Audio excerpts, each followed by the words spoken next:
Trump 2 దేశాల మీద tariff wars ఇవన్నీ పెట్టేసరికి ఇవ ఏషియన్ కంట్రీస్ అన్ని దగ్గర అవుతున్నాయి. అయితే ఈ కార్ పంపటం వెనక ఏంటి రీజన్ అంటే, సిగ్నిఫికెన్స్ ఆఫ్ దిస్ కార్ ఏంటో చూద్దాం. ఫస్ట్ థింగ్, జింగ్పింగ్ యూజ్ చేసే కార్ ని పంపించారు డైరెక్ట్ గా. నెక్స్ట్, ఈ కార్ ని చైనా రెడ్ ఫ్లాగ్ అని పిలుస్తారు.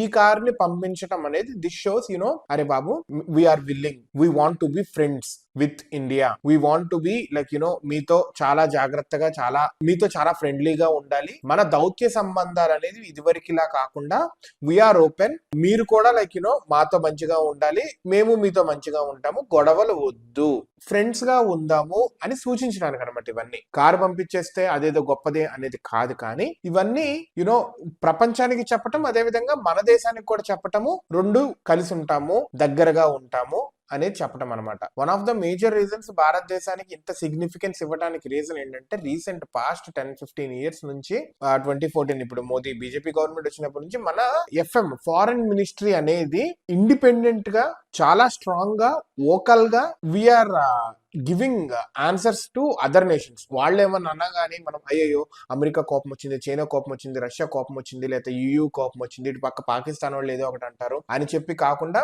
వీఆర్ ఇండిపెండెంట్ గా మనం చెప్పటం అనేది మనకు ఒక అడ్వాంటేజ్ అయింది.